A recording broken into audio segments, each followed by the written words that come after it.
윤석열 후보 우여곡절 끝에 송구하다는 글로 사과를 했지요. 그런데 사과 헷갈리네요. 먹는 사과를 자신이 키우는 반려견이죠. 이름이 똘인가요? 톨인가요? 이렇게 주는 그런 사진을 인스타그램에 올렸습니다. 그 전에도 사과 얘기가 나왔을 때 윤석열 후보가 돌사진 때 사과를 잡았다 이렇게 해서 올려서 정말 저게 진정성 있는 사과인가 했는데 유감 표명했다가 또 다시 송구하다고 한 그날 저런 사진을 올려서 이건 아니지 않느냐, 정말 진정성 있는 사과를 한 거냐 비난이 안팎으로 빗발쳤습니다.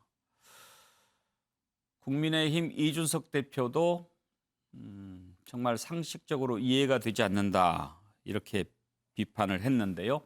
결국 게시글을 모두 내리고 그 계정도 삭제, 폐쇄했다고 합니다. 그간의 과정을 한번 쭉 돌아보시죠. 우리가 전두환 대통령이 군사 쿠데타와 그 5.18만 빼면 잘못한 부분이 이제 그런 부분이 있지만 그야말로 정치는 잘했다고 얘기하는 분들이 많습니다. 그거는 호남 분들도 그런 얘기 하시는 분들이 꽤 있어요. 이 5.18 피해자분들께서 아직도 그런 트라우마를 가지고 계시기 때문에 제가 경선이 끝나면 광주에 달려가서 제가 과거에 했던 것 이상으로 더 따뜻하게 그분들을 위로하고 보듬겠습니다. 50 정권을 옹호하거나 찬양한 것은 결코 아닙니다. 각 분야에 널리 전문가를 발굴해서 권한을 위임하고 책임 정치를 하겠다 이런 뜻입니다. 그러나 그 설명과 비유가 부적절했다는 많은 분들의 그 지적과 비판을 겸허히 수용하고 유감을 표합니다. 신경민 의원, 일단 저 때까지만 해도 또 사과도 아니었습니다. 기자가 사과나 사죄할 생각 없느냐라고 했을 때도 유감이라고 선을 그었다가 또 여론이 안 좋아지자 이제 결국은 글로 송구하다라는 표현을 했는데 그날 또 저런 개한테 사과를 주는 사진을 올렸거든요. 이걸 어떻게 받아들여야 할까요? 인스타그램을 이제 본인이 관리를 했느냐 안 했느냐라는 거 가지고 지금 토론하는 거 금방 보고 왔는데요. 관리 여부도 물론 중요하겠지만 사과냐 하는 부분을 가지고 한 것은 지금 사실은 역사가 좀 있거든요. 이 윤석열 지금 후보 전에도 이런 일들이 좀 있었습니다.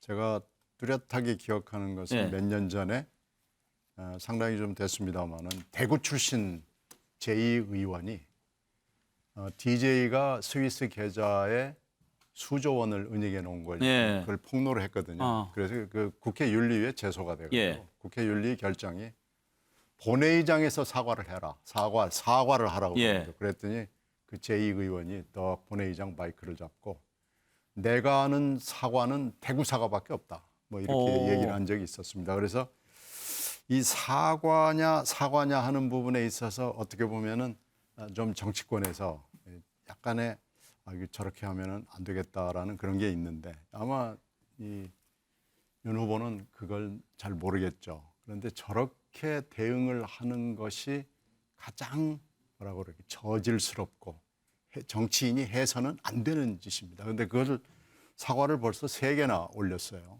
그러면은 이건 본인이 인스타그램을 직접 관리했냐 안 했느냐라는 그런 논란을 넘어서서 본인이 이건 철저하게 잘못한 겁니다. 이건 정말 백고 대죄를 해야 되고 삼보일배라도 해야 될 정도 수준이고 이렇게 돼가지고는요.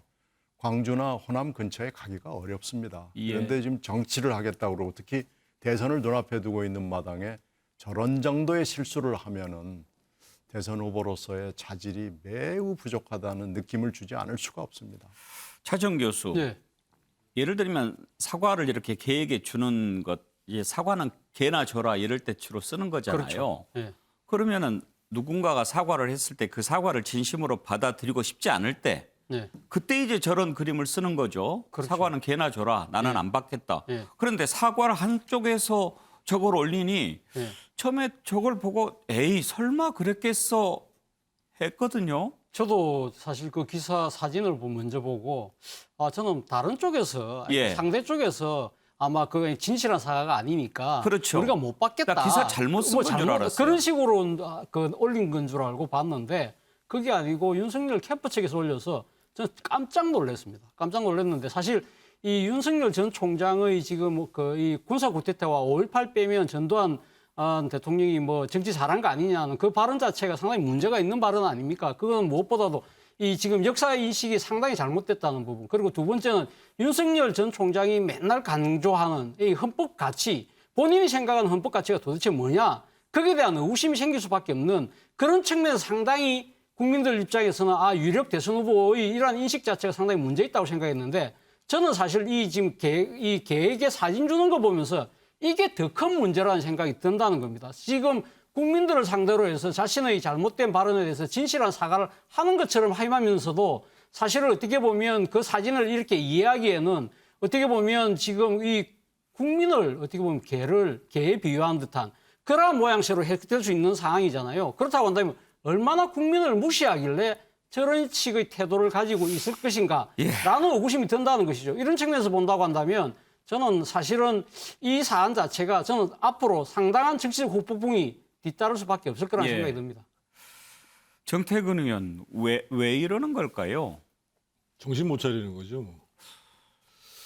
그 조금 전에 저도 방송을 봤는데요. 그 반려견한테 사과를 주는 것이 올라오는 과정들은 뭐 후보가 몰랐다고 얘기를 하거든요. 그날 대구에서 올라온 시간이 새벽에 한 1시 반 정도 됐고 그 전에 올렸고 다만 이제 자기가 개적 특산물 그 형태로 해서 사과를 주제로 해서 인스타그램에 올렸으면 좋겠다라고 얘기한 것은 자기가 이제 그 SNS 담당하는 사람한테 얘기를 했다고 얘기를 해요. 그런데 문제는 이런 겁니다. 지금 이제 저것이 올라가는 과정 자체도 큰 문제지만 사실은 올라가지 않도록 검열하는 과정들이 캠프에 존재하지 않는다는 거예요. 무슨 얘기냐면 저 인스타그램 계정을 관리하는 사람은 따로 놀고 있다는 거예요. 이게 첫 번째로 문제고 두 번째로는 지금 사실은 그 말도 안 되는 뭐 정도한 지대의 정치는 잘했다 뭐 이런 얘기 때문에 무려 그 다음 날 사과를 하면 끝날 문제를 가지고 본인의 진위가 그게 아니었다니까 깨끗하게 군더더기 없이 사과했으면 끝날 문제를 가지고 3일을 끌고 있는데도 불구하고 캠프에서 SNS에 콘텐츠를 올리는 사람이 아무 생각 없이 저 얘기를 올렸다. 그러면 그 SNS 과정을 관리하는 사람은 아군이 아니고 적군이에요, 적군. 그렇게 지금 캠프가 운영되고 있는 상황이 방치되고 있다는 게 더 큰 문제고. 그래서 조금 전에 근데 지금 그런 문제가 반복되는 데 있어서는 저는 냉철하게 보면 지금 후보의 문제가 좀 있다고 봐요. 조금 전에 제가 TV 토론을 보고 왔는데 오늘도 사실은 토론이 있기 모두 발언을 하면서 바로 사과를 하고 시작했으면 이 문제를 가지고 오래 끌지 않았을 거예요. 거의 한 지금 제가 보니까 15분 가까이를 지금 이 문제를 가지고 유승민 후보하고 논쟁을 하고 있거든요. 그러면 애시당초부터 캠프에서 오늘 이 문제가 논란이 될 수밖에 없습니다. 그래서 오늘 토론 들어가기 전에 모두 발언해서 이 걔한테 사과를 주는 과정에 대해서도 간략히 아주 명확히 설명하시고 이거 과정을 포함해가지고 사과하고 갑시다. 그렇게 해서 가야 맞는데 그 문제에 대한 생각도 없는 거예요. 그래서 제가 아까 좀 정신 차리지 못하고 있다라는 심한 얘기를 한 건데 저는 많이 반성해야 될 것 같습니다. 이 문제는. 여러 가지 지적들이 나옵니다. 특히 가장 이제 근본적인 것은 과연 전두환 씨 옹호 발언을 한 윤석열 후보가 그 부분을 진정으로 잘못했다고 반성하고 있는 걸까 하는 겁니다. 아직 반성하고 사과할 생각이 없는데 해야 된다고 하니까 그런 건 아닐까. 그렇게 생각할 수 있는 단서들이 몇 가지 있습니다. 여러 시간이 걸렸죠. 맨 처음에 부적절하다는 지적이 나왔을 때도 뭐 내가 호남이들 화나게 하려고 한 것도 아니다. 그렇게 해명을 했죠. 앞뒤 자르고 얘기했다고 했고, 그리고 사과할 거냐라고 하는데 그때 또 하하하 하고 웃기도 했습니다. 그 장면을 한번 보시죠. 해운대 당협에서의 제 발언은 오공정권을 옹호하거나 찬양한 것은 결코 아닙니다. 각 분야에 널리 전문가를 발굴해서 권한을 위임하고 책임 정치를 하겠다 이런 뜻입니다. 그러나 그 설명과 비유가 부적절했다는 많은 분들의 그 지적과 비판을 겸허히 수용하고 유감을 표합니다.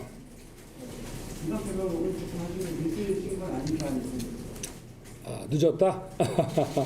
글쎄 뭐 늦었을 수 있죠. 그러나 가질 수 있는 어떤 그 트라우마로 인한 상처 그 부분에 대해서는 제가 어제 말씀을 드렸고 사과 내지는 터제라는 의미를 받아들이면 유감의 표현으로 그렇게 제가 아무리 내가 생각해도 이거는 할 만한 말이라고 생각했더라도 그거를 받아들이는 국민들께서 적절하지 않다 그거는 라고 지적을 하시면 그 비판을 수용하고 하는 것이 맞다 이런 것이죠. 예, 마지막 표현도 보면은 내가 할 수 있는 말이라고 하더라도 이렇게 단서를 붙인 걸 보면 과연 진심으로 본인이 했던 발언이 잘못됐다고 생각하는지 의문이 들게 됩니다. 그리고 지금 인스타그램 이제 계정을 폐쇄했다고 하는데 그 전에도 인스타그램을 통해서 본인에게 쏟아졌던 몇 가지 비난들 좀 대충 누그러뜨리는 것을 많이 볼 수 있었습니다. 예를 들면 뭐 도리도리라든지 또 쩍벌 논란이라든지 이럴 때도 결국은 이런 인스타그램에 동물을 이용해서 이렇게 뭉치고 넘어갔는데 이번에도 그렇게 해보려고 했던 게 아닌가 그런 생각이 드는데 지금 윤석열 후보 캠프의 종합지원본부장을 맡고 있는 권성동 의원도 그건 뭐 그렇게 심각하게 생각할 필요가 있느냐 이렇게 얘기했다가 또 사과했습니다. 권성동 의원 얘기 들어보죠. 반려견 토리에게 사과 주는 사진을 올렸다가 삭제했다는 뉴스가 나왔는데. 인스타그램이라는 거는 좀 네. 재밌게 하기 위해서 하는 부분이기 때문에 네. 그 부분은 그 개인의 그런 어떤 인스타라는 것이 너무 무겁고 딱딱하면 재미가 없잖아요. 네. 본인이 페이스북과 어제 기자회견에서 유감 표명 여기가 공식 입장을 보면 되고 인스타그램은 그냥 약간 재미를 가미한 것이다 이렇게 생각하면 될 것입니다. 그건 너무 심각하게 생각할 필요 없습니다. 예. 현근택 부대변인, 권성동 의원이 지금 맡고 있는 종합지원본부장이 중책이죠. 그럼요. 왜냐하면 캠프에서는 종합상황실장이 어찌 보면 전체를 컨트롤하는 거거든요. 그러니까 선대위원장 바로 직속이라고 볼 수 있는데 후보 바로 직속이라고 가장 중요한 역할을 맡고 있죠. 그러니까 지금 캠프의 어떤 인식이 저렇게 뭐 그게 그렇게 심각한가 이런 인식을 하고 있는 게 아닌가 생각이 들어요. 저는 사실은 지금 이 인스타가 2개 있는데요. 윤석열 영문자로 돼 있는 게 있고 지금 토리 인스타 이렇게 따로 있었거든요. 그러니까 요 윤석열에 대해서는 뭐라고 쓰냐면 성렬이 형 이렇게 써요.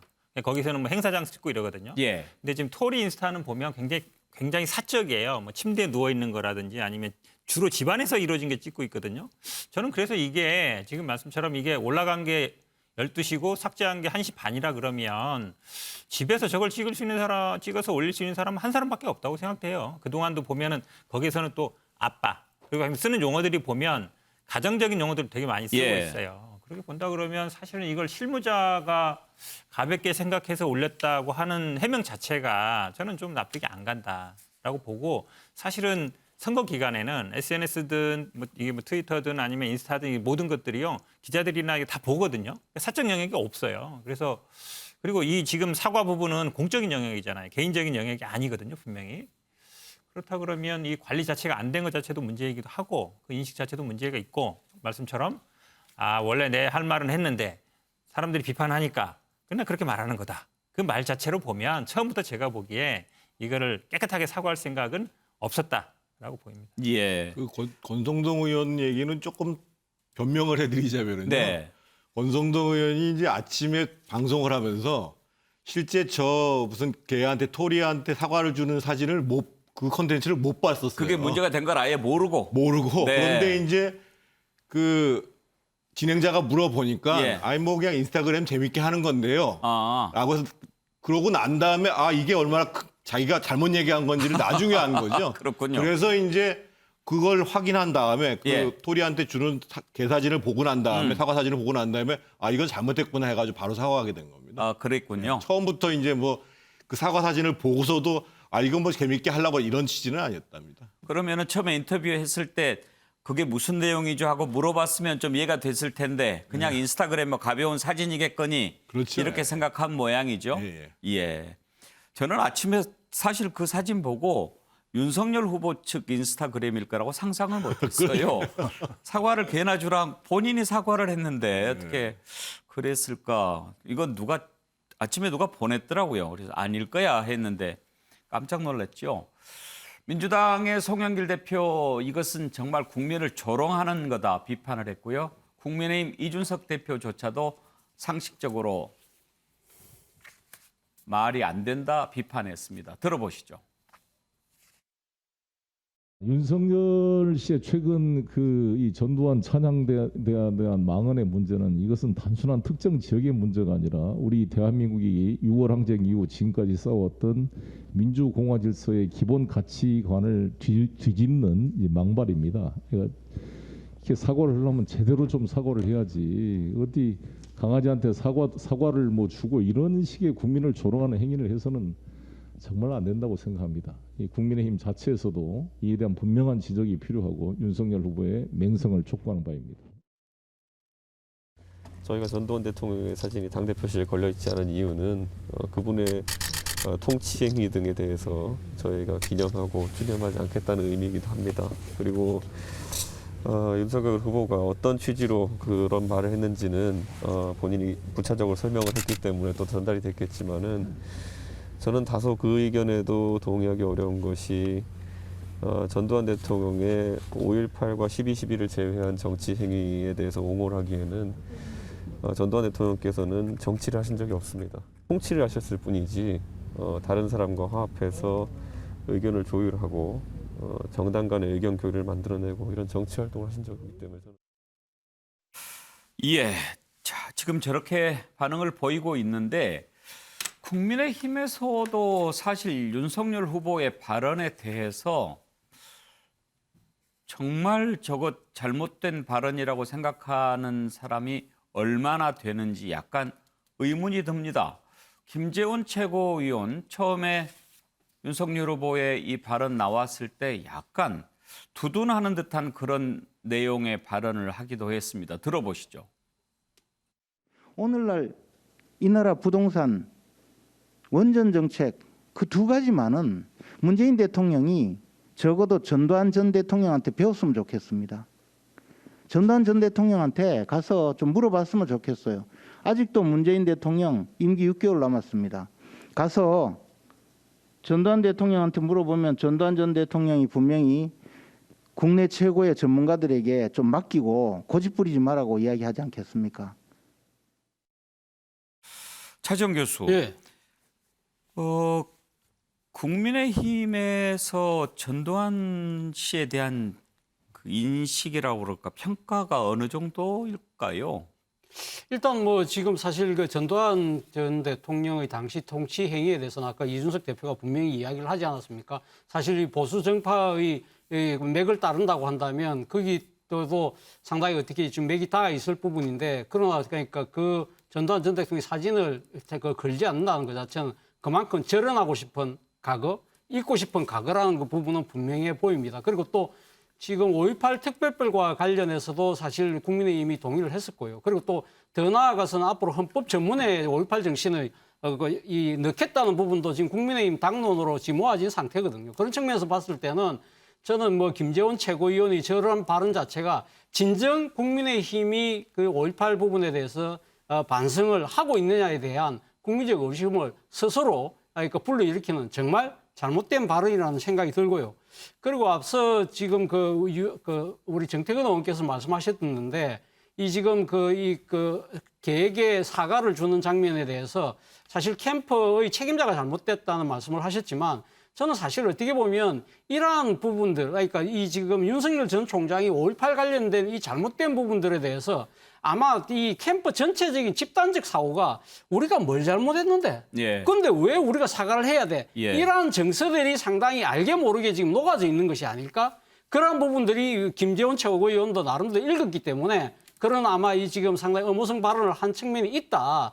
자, 그렇다고 한다면 윤석열 전 총장이 만약에 대통령이 되고 난 뒤에 과연 이 지금 이 사안을 어떻게 처리할 것인지에 대해서 국민들은 상당히 의심하고 상당히 불신할 수밖에 없는 사안이라는 것이죠. 물론 뭐 오늘 지금 토론회에서는 이 지금 저 사진과 관련해서는 나는 몰랐지만 내가 책임을 지겠다고 이야기했는데 과연 어떤 식의 형태로 책임을 질 것인지에 대해서는 이야기는 하지 않았어요. 그런 부분들에 대해서는 사실 무엇보다도 자신이 5.18 관련 부분에 대해서 예. 정말 진정한 사과와 이에 걸맞는 행동을 보여주는 것만이 저는 책임지는 자세가 아닐까 생각이 듭니다. 신경민 의원, 혹시 이 부분 생각해 볼 수 있지 않을까요? 이번에 저 문제의 전두환 옹호 발언을 했던 곳이 부산이거든요. 네. 지난번에 대구에 갔을 때 코로나 관련해서 밀란 얘기를 했습니다. 만약에 다른 지역에서 이런 일이 있었으면 밀란이 일어났을 거다. 이번에는 또 부산에 가서 얘기를 하고, 혹시 지역 감정에 대한 그런 그 잘못된 인식도 있지 않을까요? 그 흔히 정치를 처음 하는 사람들이요. 로컬에 가서 그 로컬에 귀에 듣기 좋은 얘기를 하는 경향을 보이는 수가 있어요. 근데 지금 세상이 어느 때고 옛날 세상에도 신문이 있고 이러기 때문에 속도의 차이만 있을 뿐이지 결국은 퍼져나가거든요. 근데 우리가 로컬의 분위기에 심취해가지고 그런 경우가 왕왕 있는데요.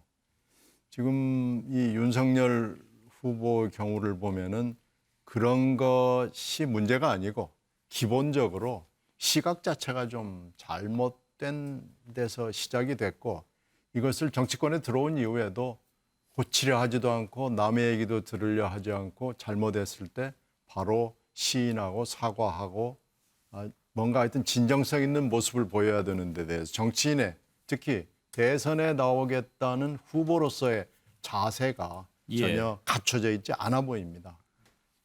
정태근 의원, 이제 꼭 2주 뒤면 국민의힘 대선 후보 선출되지 않습니까?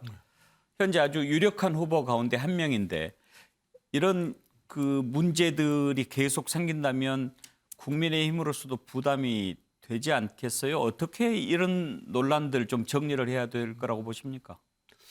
아마 이제 지금 이번 수목금을 통해 가지고 지금 계속 이어졌거든요. 그래서 아마 오늘 아직 갤럽 조사까지는 이게 반영이 안 됐을 거고 다음 주 월요일 날 리얼미터 조사가 나오는데 예. 제가 봤을 때는 이 정도 상황이면 일정 정도 지지율 하락을 가져올 수밖에 없다라고 보여지거든요. 암만 진영적 논리에 따라 가지고 정권 교체를 하고 있는 사람이 가장 그런 유권자들이 윤석열이 가장 유력한 대권 후보다라고 생각을 하더라도 일정 정도 다음 주에 리얼미터 여론조사에서는 반영이 될 수밖에 없다고 생각하고요. 뭐 지금 질문 주신 거와 관련해서는 뭐 두말할 거 없이 일단 윤석열 후보 본인부터 크게 성찰을 해야 되는 문제고 간단히 말씀드리면 우리가 뭐 이렇게 주점이나 술집에서 얘기하는 거하고 정치인의 말은 다른 거거든요. 더더군다나 정치인 중에서도 지도자가 되겠다고 하는 사람들은 다른 거거든요. 그러니까 실제로 전달하려고 하는 내용이 뭐 있다고 하더라도 그것이 오해를 불러일으킬 수 있도록 표현이 되면 그것은 정치인의 언어가 아닌 게 된 것이거든요. 근데 지금 반복적으로 지금 이제 그 문제가 벌어지고 있기 때문에 정말 정권 교체를 하겠다고 하는 유력 주자 입장에서 보면 내가 왜 내가 전달하고자 하는 메시지를 제대로 전달하지 못하느냐 이 문제를 반성해야 되고 두 번째로는 실수가 벌어졌을 때 왜 빨리 이 문제를 교정하고 수습하지 못하는가 이것도 반성을 해야 되고 예. 거기에 더해서 지금 경선 중이기 때문에 당에서 뭘 개입하기는 어려운데 느낌은 지금 이제 아까 차지원 교수께서는 이제 캠프도 문제의 심각성, 문제인식이 떨어지는 거 아니냐 이런 얘기를 하셨던데 저는 그것보다는 제가 저 발언이 나온 그 다음날 아침에 캠프 대변인이 방송을 하는 걸 들었어요. 그랬더니 막 자기라도 사과를 하겠다라고 얘기를 하는 걸 봐서 문제의 심각성을 모르지는 않아요. 그런데 캠프 내부에서 윤석열 후보한테 아주 강력하게 직언을 하는 분위기가 안 돼 있다. 그러니까 이번 사태를 보면 후보는 내가 전달하려고 하는 진위에 대해서 계속 방점이 찍혀져 있고 바깥에서 봤을 때는 오해가 충분히 있을 수 있다고 한다면 캠프에서 강력하게 후보한테 그것을 교정시켰어야 되거든요. 예. 근데 그게 이제 시간이 걸렸던 것이죠. 그러니까 양쪽 모두 후보도 캠프도 이번 과정들을 깊이 성찰하는 과정들이 필요합니다. 이런저런 말 실수가 있었는데 이번 건 좀 더 파급력이 클 거라고 보십니까? 네, 그렇습니다. 그러면은 현재 후보 4명이 있는데 그 지지도에 변화가 올 정도일 수도 있다고 보십니까? 일반 여론조사, 국민들을 상대로 하는 여론조사에서는 좀 영향이 있을 겁니다. 아마 이제 당내에서는 예. 이게 지금 50% 하잖아요. 그래서 당내에서도 물론 조금 영향이 있을 겁니다만 일반 여론조사에서 더 큰 영향이 있을 가능성이 있습니다. 예. 자, 윤석열 후보 사과 논란 살펴봤고요. 윤 후보 관련해서 한 가지 더 짚어보겠습니다. 부인 김건희 씨 지금 도이치모터스 주가 조작 연루 의혹을 받고 있지요. 그래서 윤석열 후보가 부인 김건희 씨 주식 계좌 그 거래 내역을 공개를 했습니다. 이걸로 마무리가 될 수 있을지 궁금한데 지난번 토론 때 이걸 공개해라 이런 얘기가 나왔었죠. 들어보실까요? 오늘 부인 신한정 투자증권 계좌 이제 2010년도 그 공개를 하셨죠. 네, 그런 거로 알고 있습니다. 제가 네, 공개를 일요일 날 했는데 내려오면서 실제로 공개돼야 될 것은 2011년도와 2012년도 정권 계좌입니다. 내가 그래 보고를 지금 받았는데 있는 거 없는 거를 뭐 다 주가 조작이 본격적으로 이루어졌던 시점은 2011년도하고 이 모 2012년도 씨하고 계좌라는데 아니, 지난번에 이 모 씨가 이정필 씨. 위탁 관리를 맡아가지고 했던 예. 것을 얘기를 하셨기 때문에 그 이 모 씨하고의 관계는 2010년 초부터 2010년 5월에 다 정리가 됐기 때문에 예. 그 부분을 한 겁니다. 아, 그 부분만. 그때 그 말씀을 하셨지 않습니까? 그러니까 이 모 씨. 2011년이나 그리고 그게 2012년 작년에 한참 주가 조작이 시작될 작년에 때는 언론을 뉴스타파를 예. 통해서 공개됐던 바로 그 2013년도 경찰청의 그 내사 보고서에도 나오는 그 내용이거든요. 거기에 맞춰서 제가 지난번 때도 그 말씀을 드렸지 않습니까? 현근택 부대변인 혹시 네. 그 공개한 내역 좀 살펴보셨습니까? 뭐 언론 기사에 나온 거 봤습니다. 예. 근데 이제 이 계좌 공개를 할 때 항상 문제가 되는 거예요. 그냥 예. 은행에 가서 그걸 뽑은 거를 그대로 제출하면 문제가 안 되는데 그걸 이제 편집하는 과정이 섞인단 말이에요. 예. 그러니까 원래 그 신청한 거에 보니까 2009년부터 2010년까지 전부 선택을 했더라고요. 그게 60몇 장이 되는데 그중에서 지금 2010년 1월 4일부터 2월 2일까지 본인이 생각하기에는 그 이모 씨한테 맡긴 기간만 공개한 거예요. 그리고 5월 20일 기준으로 2010년입니다. 5월 20일 기준으로 4천만 원 손해봤다. 그러니까 나는 주가 조작에 관여 안 했다는 얘기인데 예. 그러면 이제 이런 의문이 남는 거죠. 그럼 그 주식을 언제 얼마에 팔았느냐. 그렇죠? 왜냐하면 주가 조작이라는 거는 손해났다고 주가 조작에 참여 안 하는 건 아니에요. 주가 조작에 참여했다 손해난 사람도 굉장히 많거든요. 그리고 실제로 보면 그 주식이 막 오른 거는 2011년 지금 홍준표 의원 말처럼 2011년 초부터 막 올랐습니다. 예. 그러면 사실은 그냥 본인이 그 관련된 주식 거래했던 거를 그냥 기간을 2009년부터 2012년까지 전부 출력해가지고 관계없는 부분은 뭐 안 보인 게 해서 제출하면 되는데 거기에 이제 편집 과정이 거치고 그중에 또 선택을 하고 예. 또 누구에 나중에 팔았는지는 모르고 뭐라고 얘기하고 있냐면 그때 그 이모 씨하고 손 떼면서 그 주식을 다른 데 옮겼다 그랬거든요. 그럼 이제 옮긴 다음에는 어떻게 처리했는지 말은 안 하는 거예요. 그러면 당연히 이제 홍준표 후보처럼 수사를 해본 분들이 보면 이거 꼼수 아니냐 이렇게 비판할 수밖에 없는 거죠. 정태근 의원 사실 저런 적을 좀 들여다봐도 잘 모르겠던데요. 이렇게 보시면은 어떻습니까? 저렇게 저 정도 공개하면 해명이 좀 될 수 있는 정도입니까? 저도 잘 모르겠는데요. 근데 처음에 사실은 그 윤석열 후보 입장에서 보면 자신이 있었으니까 공개하겠다고 얘기했는데 예. 저는 그게 별로 적절치 않았어요. 저거를 지금 저게 이제 신한투자증권에 있는 주식증권 거래 계좌들을 내역을 다 내라는 거거든요. 예. 그러니까 실제로 홍준표 후보가 지금 요구하는 거는 2010년 이모 씨한테 위탁한 시점부터 시작해서 도이치모터스 사건이 문제가 됐던 2012년 계좌를 전부 다 내라. 예. 그런데 한 개인이 내가 도이치모터스만 거래하는 것도 아니고 그 계좌 내역을 다 있는데 그걸 어떻게 공개를 해요, 기본적으로. 근데 또 윤석열 후보도 쉽게 그거 공개하겠습니다 또 이렇게 나와버린 거예요. 네. 그래서 나중에 이제 그러면 지금 이제 주가 조작 혐의를 받고 있는 그 이모 씨한테 위임한 그 기간 계좌를 운영을 위임했다는 거거든요. 그 내용들을 했다는 건데 제가 봤을 때는 뭐 저 두 분이 논란한다고 해서 저건 해결된 문제가 아니고 또 저 문제 가지고 지금 몇 년째 지금 수사를 하고 있잖아요. 예. 그래서 지금 뭐 저거를 논란하는 게 의미가 있는지. 근데 처음에 저는 사실은 윤석열 후보가 그걸 다 계좌를 공개하겠다는 게 조금은 사실은 납득이 안 갔어요. 좀. 뭐 자신이 있으니까 공개를 하지 않았겠나 그런 생각이 드는데요. 편집이 이렇게 됐다. 왜 편집을 했느냐? 권성동 본부장 이렇게 얘기합니다. 들어보시죠. 김건희 씨 주식계좌 그 거래 내역 공개를 하시지 않았습니까? 예. 근데 그리고 나서 홍준표 후보 측에서 이거 일부 발췌해서 편집해 공개했다 이렇게 비판하던데. 그거는 뭐 홍준표 후보 예. 측의 일방적 후보 주장에 불과하고요.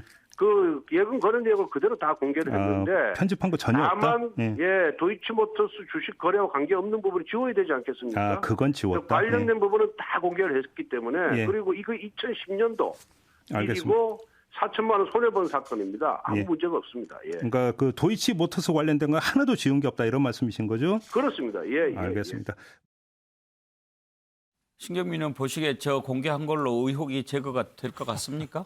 처음부터 2011년, 12년 걸 내라고 그랬기 때문에 전혀 홍 후보가 저걸 수긍할 리가 없고 계속 물고들어질 것 같은데요. 결국 공개해봐야 의혹이 다시 증폭되고 원위치 됐다고 봅니다. 예, 오늘 국민의힘 대서주자들의 TV 토론, 이제 맞수 토론 두 번째인데요. 오늘도 뭐 이런저런 내용들이 많이 나오겠죠. 차정 교수 보시기에 이 토론에서 얼마나 좀 걸러지고 그럴 수 있을 것 같습니까? 사실 국민의힘 토론은 사실 그 민주당의 6명에 비해서 4명으로 압축되어 있기 때문에 상당히 좀 더 긴박하고 상당히 또 이제 정치적인 내용뿐만 아니라 정책적인 측면이 상당히 강조되면서 좀 더 이 미래 비전에 대한 토론이 있을 거라는 생각이 저는 상당히 좀 컸었거든요. 근데 지금 사실 지금 진행되는 토론 양상을 보면 이 지금 미래보다는 과거의 여러 가지 문제들 때문에 지금 치고받고 그것이 과하게 이 감정이 표출되면서 후보 간에 낯을 불키는 그러한 상황이 많이 지금 보이고 있다는 겁니다. 특히 그리고 민주당 토론에서 보지 못했던 뭐 무속 논란이라든지 오늘 우리가 이야기했던 이 지금 그 반려견에 대한 사과 논란이라든지 이러한 논란들을 통해서 과연 이 지켜보는 국민들 입장에서는 이 지금 국민의힘이 민주당을 대신할 그러니까 정권 교체를 해서 정권을 담당할 대한수권 세력인가에 대한 상당한 의구심을 갖지 않을까라는 생각이 든다는 겁니다. 예. 지금 차정 교수 지적하신 대로 그런 것에서 벗어나서 제대로 된 정책 토론을 하려고 해도 그게 가장 큰 화제거리가 되니까 피해갈 수도 없고 그렇겠죠. 어제 홍준표 후보 그리고 지난번에 원희룡 후보 나와서 이런저런 얘기 물어봤는데 토론과 관련해서 느꼈던 얘기 또 질문에 대한 답변 한번 들어보시죠. 윤석열 후보는 토론을 해보면 아직도 검사죠. 그리고 국정 운영 능력은 없죠. 그러니까 정책 토론을 하기가 참 힘들어요. 뭘 물어보면 두루뭉술하게 대답을 해버리니까. 그러니까 무슨 말을 하는지도 모르겠고. 제가 보기에는 아직도 검사 티를 못 벗었다. 제가 사실 검사를 11년 하고 나왔는데 정치판에 들어와서 검사 티를 벗는데 8년 걸렸어요. 아직도 국정 운영하는 그런 문제는 참 문제가 많다. 그러다 보니까 지금 그 전두환 실험 파동이 나온 거예요. 최근에 분위기는 뭐 윤석열 후보하고 원희룡 후보가 깐부를 맺는 거 아니냐. 아니요, 자꾸 제 구술을 어떻게 해보려고 자꾸 저한테 칭찬하는 것 같아서 저는 원래 스토커로 신고해버리려고 그랬거든요. 근데 그러지 말고 그럴 거면 양보해라. 더 점잖은 방법이 있다고 그래서 제가 앞으로는 그렇게 대응하려고 합니다.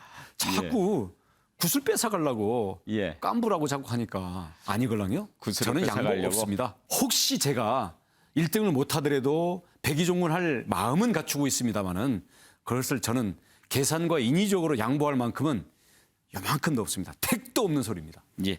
앞으로 더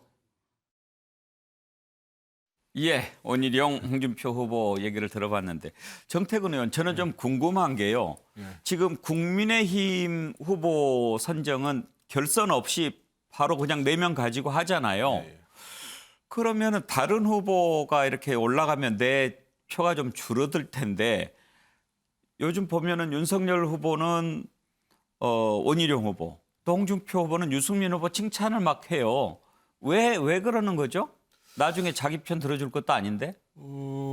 지금 1, 2위 후보가 상대적으로 지금 3, 4위 후보라고 간주를 하는 분들한테 우호적인 제스처를 취한다고 해서 저는 그 표가 오지는 사실 않는다고 봐요. 예. 그런데 아마 그냥 머릿속에서 그렇게 그냥 계산만 하고 있는 것 같아요. 근데 오늘 지금 1대1 토론을 다시 하고 있는데 지난주 금요일 날 홍준표 후보하고 윤석열 후보하고 1대1 토론을 처음 했거든요.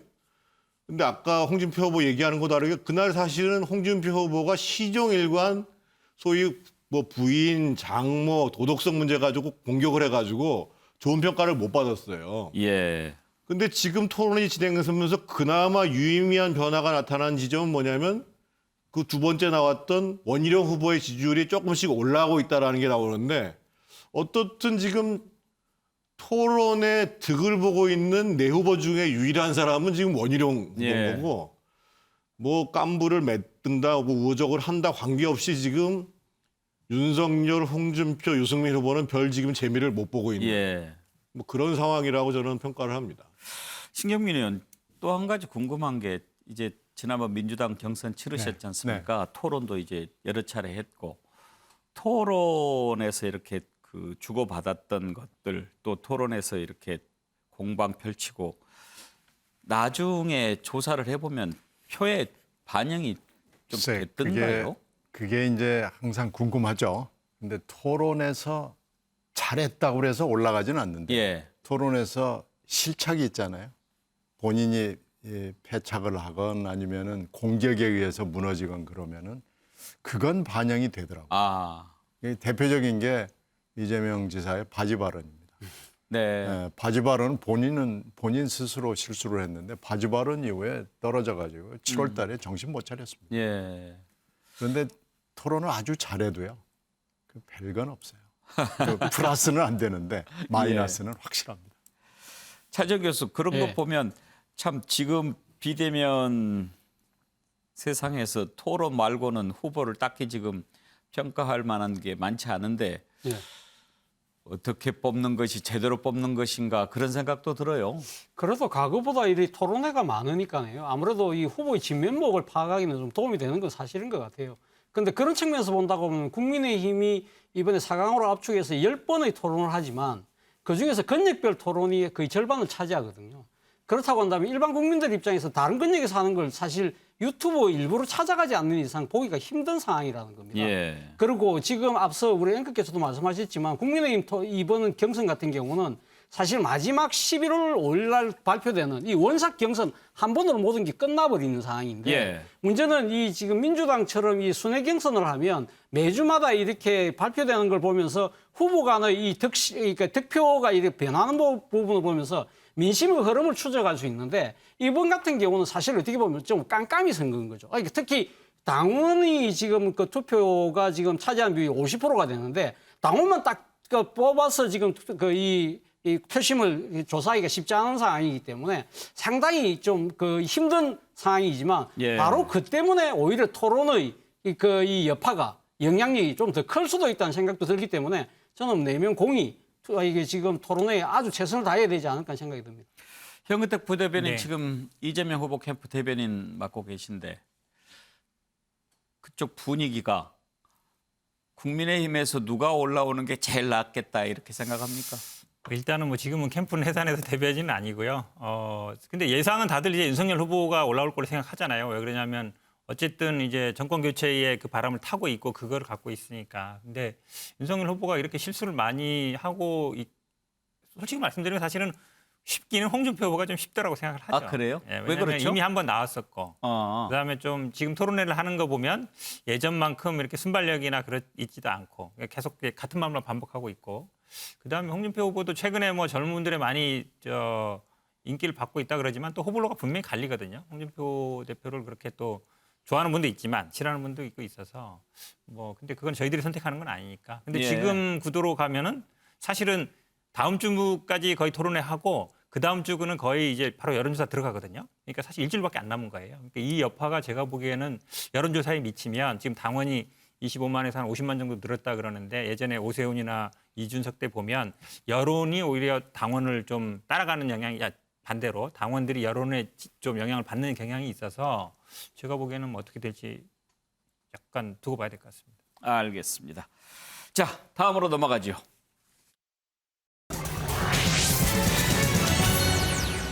이재명 후보 다음 주 월요일 경기도지사직을 사퇴하기로 했습니다. 국감을 마치고 맨 먼저 광주 5.18 묘역을 찾았는데요. 윤석열 후보를 의식한 듯 전두환 비석을 밟고 지나갔습니다. 그 모습 한번 보실까요?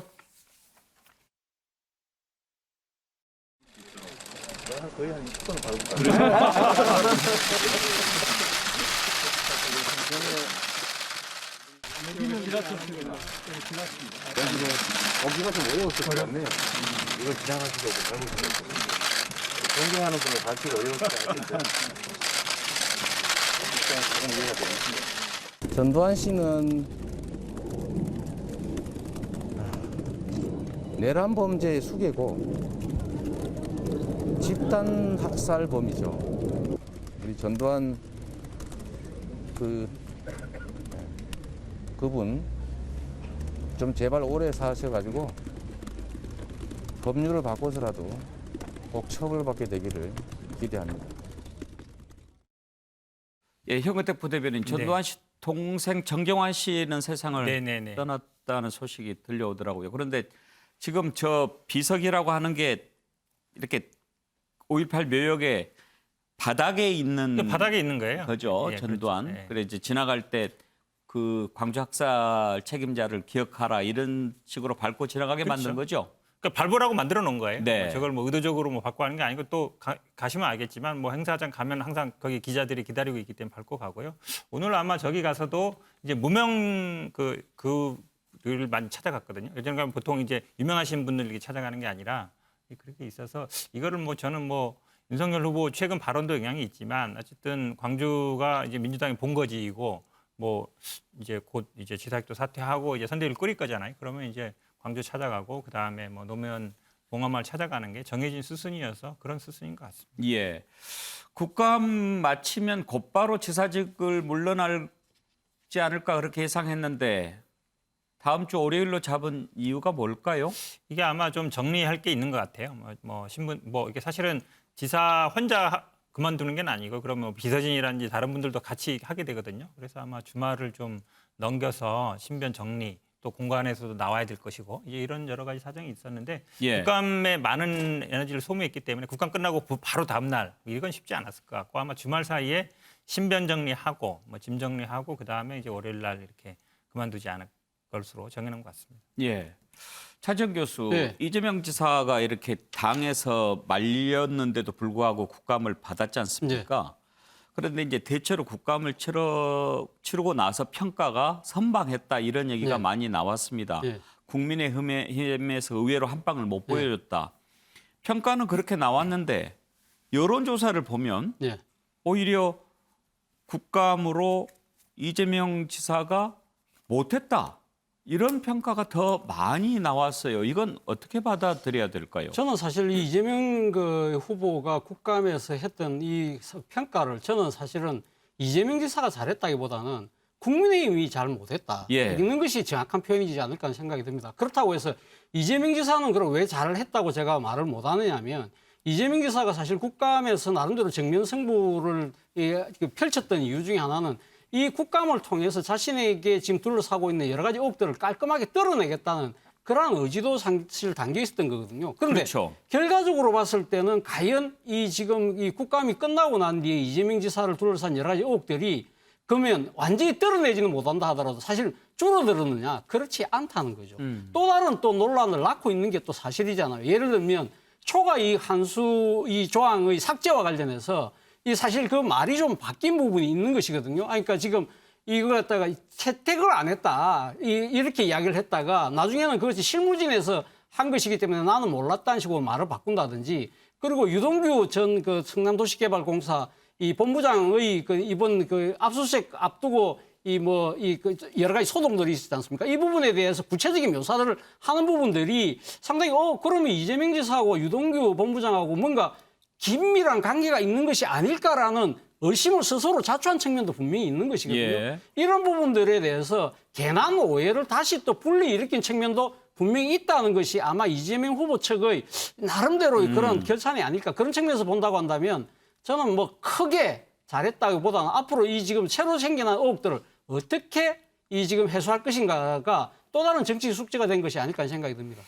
신경민 의원께서는 이재명 지사의 국감 자청 잘했다고 생각하십니까? 아니면 안 할 수는 없었을 거예요. 만약에 나 바로 그만두고 국감은 부지사가 나가지 뭐 이렇게 했더라면 아마 더 여러 가지 비겁하게 분란이 도망갔다. 비겁하게 보이는 예. 것뿐만 아니고 분란이 일어났을 거고요.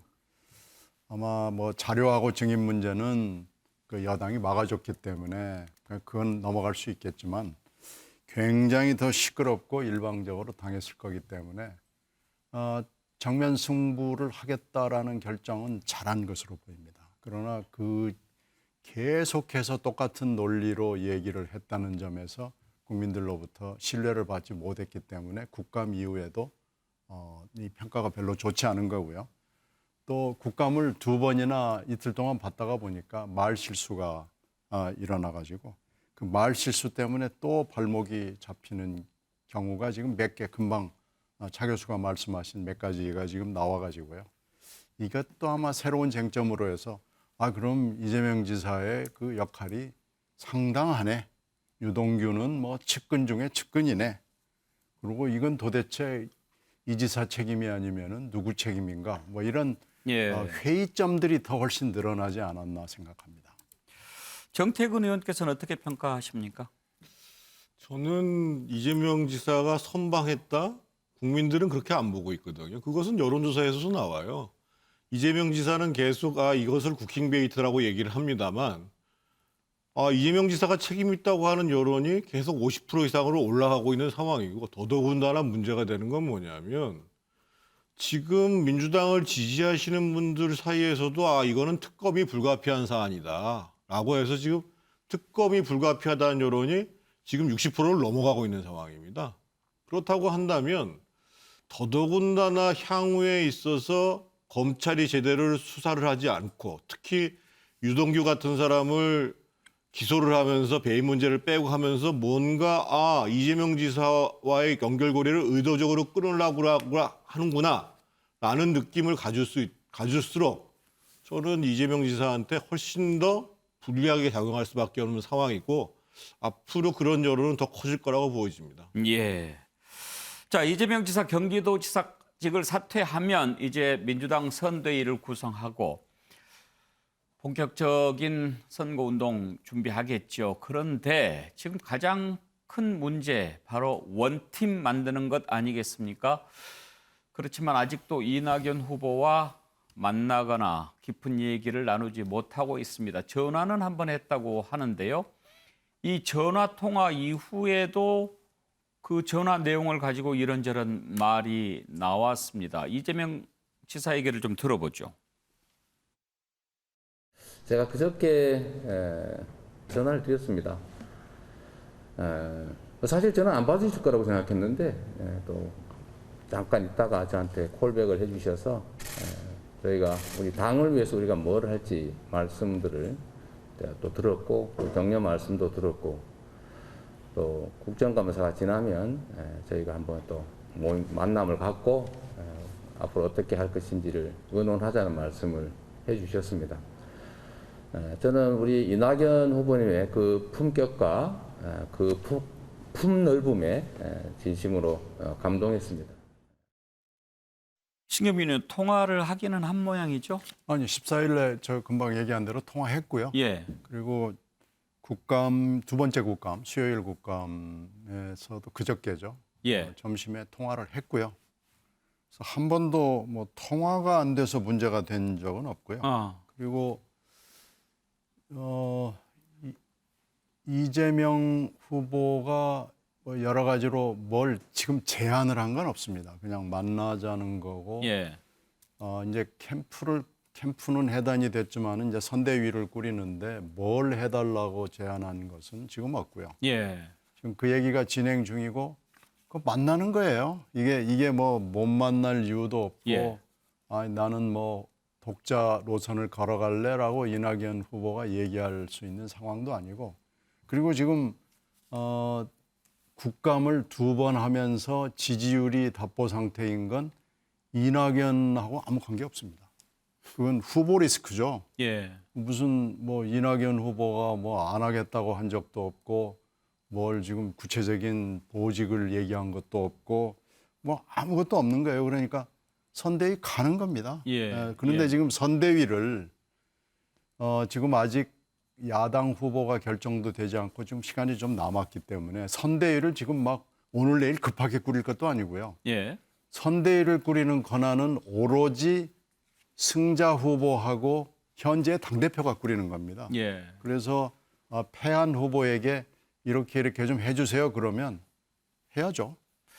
그런데 통화 내용을 두고 뭐 이런저런 말이 나오던데 뭐 혹시 이낙연 대표께서 어떤 역할도 맡겠다 이런 얘기를 그런 얘기 했다고 그러니까 그 들으셨나요? 무슨 자리를 놓고 얘기한 건 아니고요. 예. 자 그러면은 우리가 만납시다. 그럼 만나자는 건 뭐 예전부터의 원칙이니까요. 만나서 무슨 얘기를 하고 뭘 어떻게 할지는 그 양쪽에 대표되는 연락장교 의원들을 해가지고 거기서 협의를 해서 언제 어디서 어떻게 만나자라는 얘기를 합시다. 예. 이걸 협의를 했는데 지금 이재명 후보 쪽에서 이상하게 언론 브리핑을 한 거죠. 어떤 역할도 하겠다고 동의를 했다 그러는데 예.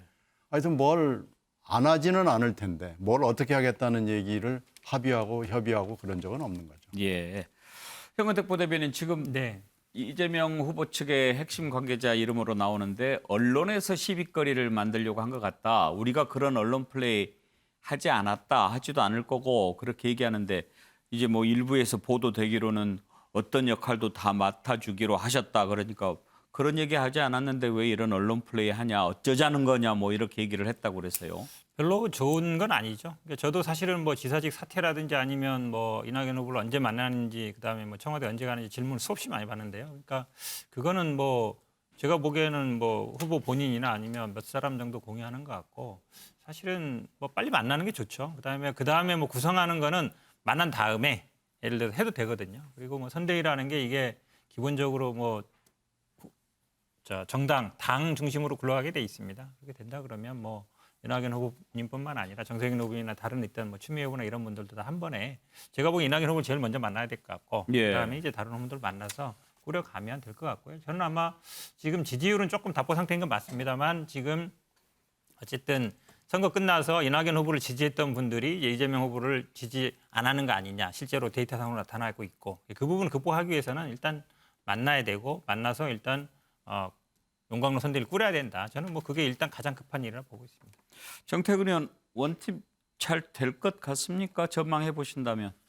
제가 다른 정당에 있긴 합니다만 쉽지 않을 것 같습니다. 쉽지 않아요? 예. 지금 아마 만나는 게 주저하는 이유는 이재명 후보가 이낙연 의원을 만났을 때 그 만난 그림이 아주 나이스하게 나와야 되거든요. 그런데 만났긴 했는데 뭐 별반 무슨 뭐 나아지는 모습이 없다더라 하면 상처가 더 심해지잖아요. 그래서 이제 조금 전에 우리 신경민 의원 말씀하시는 것처럼 박광원 의원하고 정성원 의원 물밑에서 예. 그것을 이제 어떤 그림이 나왔을 때 그나마 아주 좀 흔쾌하게 보여주는 좋은 예. 그림이 나올 건가 이걸 연구할 텐데 지금 더더군다나 또 이낙연 후보 지지자들 같은 경우에는 지금 후보 선출 효력 정지 가처분 신청도 낸 상태잖아요. 그래서 제가 보기에는 쉽지 않을 것 같고 또 한 예. 가지는 이 대장동 문제, 오늘은 또 뭐 백현동 문제도 터지고 그랬는데 이 문제가 어떻게 마무리 짓느냐의 여부도 제가 보기엔 원팀 여부에 상당한 영향을 미친 겁니다. 신경민 의원 이런 생각도 좀 해봅니다.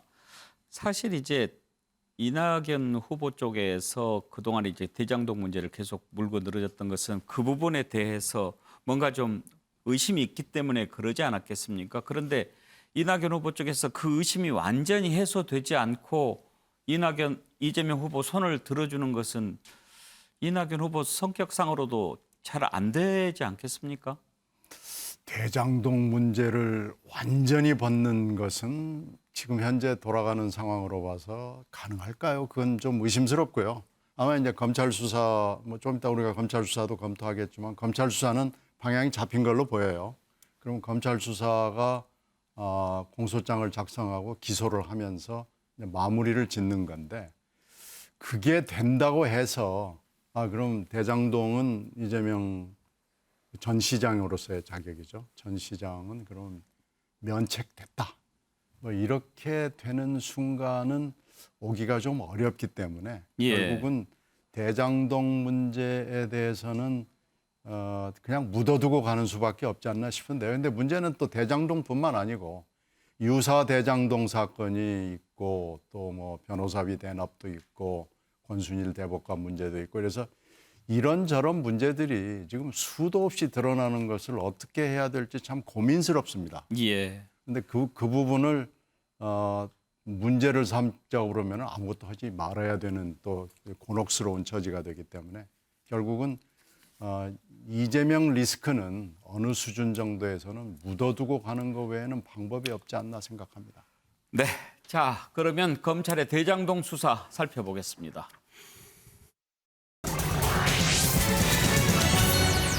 검찰이 유동규 전 성남도시개발공사 기획본부장 구속 기소했는데 지난번에 구속할 때 뇌물 그리고 배임 이런 부분 혐의를 적용했지요. 그런데 이번에 기소하면서는 배임 혐의를 적용하지 않았습니다. 왜 그랬을까요? 그 부분도 궁금하고요. 지금 이제 가장 중요한 핵심은 과연 유동규 씨가 이재명 지사와 아주 가까운 사이였는가 아닌가. 그리고 또 책임은 어느 정도로 서로 뭐 이렇게 선이 있는가 이런 부분을 파악하는 것 아니겠습니까? 그런데 유동규 씨에 대해서 지난번에 원희룡 후보가 측근이 아닐 수가 없을 거다. 그리고 왜 휴대전화를 던졌을까에 대해서 이런 얘기를 한 적이 있습니다. 들어보시죠. 유동규가 핸드폰 던지기 전에 2시간 동안 통화를 했어요. 이재명의 뜻을 정확히 자기의 어떤 그 눈짓 그리고 어떤 이 마음의 심적인 감으로 판단할 수 있는. 왜냐하면 입 벌린 말을 가지고는 안 믿잖아요. 네. 그럼 그거를 중간 연결을 하고 달랠 수 있는 사람만이 통화 대상이었겠죠. 압수수색 하기 전에 이제 휴대폰 던졌고 던지기 직전에 2시간 통화한 사람이 있다는 것까지는 지금 알려졌는데 누군지도 아는데요, 뭐. 그 사람은 예. 복심이다. 이재명 지사의 복심이다. 복심이면서 유동규까지도 잘 알고 달랠 수 있는 사람. 아니 그 지금 너무 확신하면서 말씀하시는 거 아니에요? 확신할 때는 근거가 있겠죠.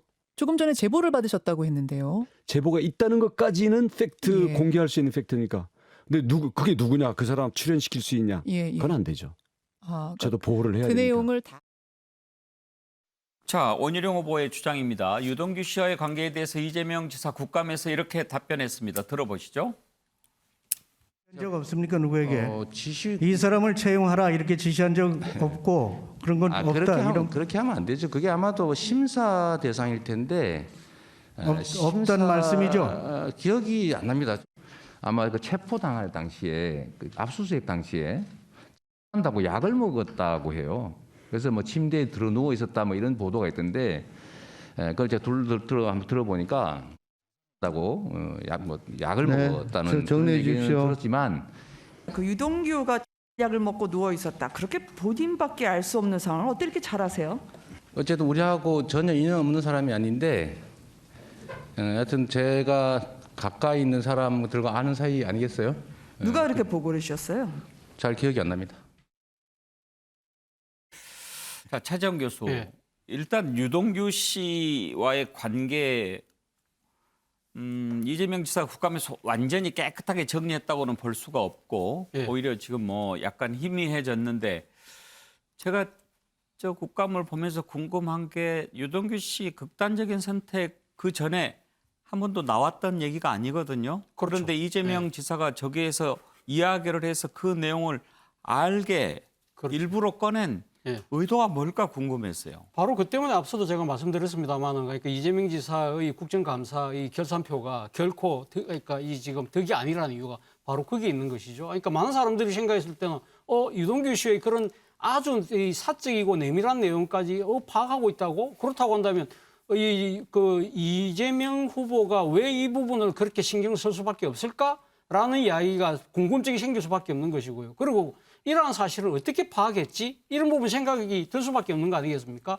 그리고 그래서 지금 야당 의원이 물으니까 기억이 안 난다? 근데 이게 지금 1년 전, 2년 전 일이 아니잖아요. 불과 며칠 전 일인데 그걸 몰랐다? 그래서 그 다음 답변에는 둘러서 들었다고 이야기를 했는데 그 둘렀다는 부분에 대해서 정확하게 그 통로를 이야기를 하지 않았어요. 그런 부분들을 본다고 한다면 이재명 지사는 유동규 씨의 여러 가지 그 동향을 잘 파악하고 있고 그렇게 파악해야 될 이유가 있는 것이 아닐까라는 그렇다고 하는 그 이유는 뭘까라는 궁금증이 계속적으로 생기게 만드는 그런 한 장면이었다. 그래서 지금 이재명 후보가 이 부분은 분명히 해명해야 될 정치 숙제라고 제가 이야기했던 겁니다. 그리고 현근택 변호사, 지금 유동규 씨를 검찰이 기소를 했는데 구속할 때는 배임 혐의가 적용이 됐잖아요. 그런데 기소할 때 이 부분을 뺀 걸 놓고 여러 가지 해석들이 나오던데 이례적이긴 하죠. 뭐 이례적인데요. 뇌물도 많이 받겠습니다. 지금 공소장 처음에 구속할 때는요. 김만배한테 5억 받은 걸로 했었어요. 근데 지금은 아마 이제 3억 5천인데 이게 사람이 받겠죠. 남욱, 정영학, 그다음에 미래 신도시한테 받은 걸로 돼 있어요. 왜냐하면 처음에 5억으로 했었지만 그게 뭐 4억이 현금이었다가 수표냐 얘기 나오면서 바뀐 거거든요. 그래서 뭐 공소장 구속할 때 하고 바뀌는 거는 뭐 이례적인 건 아니고요. 충분히 그런 일이 있습니다. 그리고 지금 배임 부분은 저는 뭐 추가 기소 가능이 있다고 보는데 본안에 가면 무죄 받을 걸로 저는 봅니다. 제가 만약에 맡으면 무죄 받을 수 있어요. 왜 그러냐면 이게 지금 자꾸요. 그 초과이익 환수 조항을 뭐 공모 전에 넣었냐, 공모 후에 넣었냐, 그걸 삭제했냐, 이걸 자꾸 이제 삭제했으면 배임이다. 공모 전에 넣었으면 배임이다 그러는데 제가 항상 예를 들어서 말씀드리는 게 이런 거예요. 만약에 둘이서 동업을 하는데 수익이 한 1,000만 원 정도 예상됐어요. 그래서 A라는 사람은 나는 확정으로 70% 가져가겠다. 나머지는 당신이 가져라. 근데 이렇게 요구했다는 거죠. 그럼 1,000만 원 이상 될 때 그것도 7대3으로 나눠줘라. 그 얘기 뭐냐면 1,000만 원 이하가 되면 손해도 7대3으로 부담해야 되는 거예요. 그럼 700만 원 확정 이익이 안 되는 거죠. 그게 1,000만 원 이하 되면 600이 될 수도 있고 500이 될 수도 있는 거죠. 근데 자꾸 사람들이 초과 이익 났을 때 나누는 규정을 왜 안 넣느냐라고만 말씀하시는 거예요. 거기에는 당연히 동업자 간에는 손실 부담도 있는 겁니다. 그러니까 초과 이익이 나면 나눈다는 거는 손해 났을 때 손해도 나눈다는 것이고 손해가 나눈다는 거는 확정 이익이 줄어든다는 거예요. 근데 그거를 생각 안 하시고 얘기하셔서 제가 보기에는 이게 만약에 배임이 되면요. 우리나라에 있는 웬만한 기업 운영한 사람은 다 배임에 걸립니다. 그래서 좀 뭐 기소는 하겠지만 무죄 날 걸로 보고 있습니다. 배임 기소하면은 안 될 것 같아서 그렇지만 야당에서는 아예 윗선으로 향하는 수사 의지를 꺾기 위한 것 아니냐 그렇게 보던데 정태근 의원은 어떻게 생각하십니까? 그 측면도 있고요. 근데 이 배임 문제에 대해서 검찰이 지금 기소를 못한 건 더 중대한 문제가 있습니다. 왜냐하면 지금 나중에 국민들이 바라는 것은 그 윗선을 찾아내는 것도 중요하지만 이렇게 엄청난 부당이익, 범죄 이익을 얻은 것을 환수시켜야 되거든요. 그러면 배임에 의해서 이렇게 부당한 이익이 얻어졌다라는 것들에 대해서 죄를 물어야 될 거 아니에요. 그런데 검찰이 지금 뭐라고 얘기를 했냐면 향후에 뭐 공범관계나 뭐 구체적인 뭐 행위 구조 이런 걸 해서 뭐 할 수도 있다 이렇게 얘기했는데 당초에 구속영장에 보면 범죄가 소명됐는데 그러면 그것을 못 밝혔다고 하더라도 성명불상자와 공모해서 이렇게 배임을 했다라고 얘기를 해야 되는 것이 정상이란 말이에요. 그러니까 현직에 있는 검찰 간부가 언론에 얘기한 걸 보면 이런 사건 처음 봤다. 구속영장에 기재된 내용을 갖다가 기소를 하면서 빠져있다? 이거 있을 수가 없는 일이고 그럼 당장 무슨 일이 벌어지냐? 뭐 그게 이재명이 관련됐지 이걸 떠나가지고 이러한 범죄 이익이 그대로 그 사람들한테 가는 거잖아요. 이걸 국민들이 눈 뜨고 보고 있어야 되냔 말이에요. 그래서 저는 이 배임 문제와 관련해 가지고 지금이라도 분명하게 검찰에서 기소가 이루어져야 되고 실제로 향후에 있어서 이러한 의사결정 구조, 초과이익을 만들 수밖에 없었던 만들어냈던 의사결정 구조가 뭐고 공범관계가 뭐고 예. 그 윗선은 뭐고 이거를 밝혀내는 게 검찰이 할 일이죠. 그렇지 않으면 특검은 가야죠. 예. 신경민 의원도 이제 검찰을 네. 오랫동안 취재를 해보셔서 아실 텐데 오늘 아침에 제가 어떤 변호사 얘기를 들어봤는데 자기가 십몇 년간 해봤지만 구속할 때 혐의를 기소할 때 뺀 적은 한 번도 본 적이 없다고 그렇게 또 얘기를 하더라고요. 저도 이런 수사 처음 봅니다. 이건 검찰이 학업의 뜻이 없다는 얘기고요. 검찰은 아마 처음에는 검찰의 지금 존재 이유를 위해서 열심히 할 거다라는 예측이 있었어요. 근데 그 예측은 보기 좋게 벗어났고요.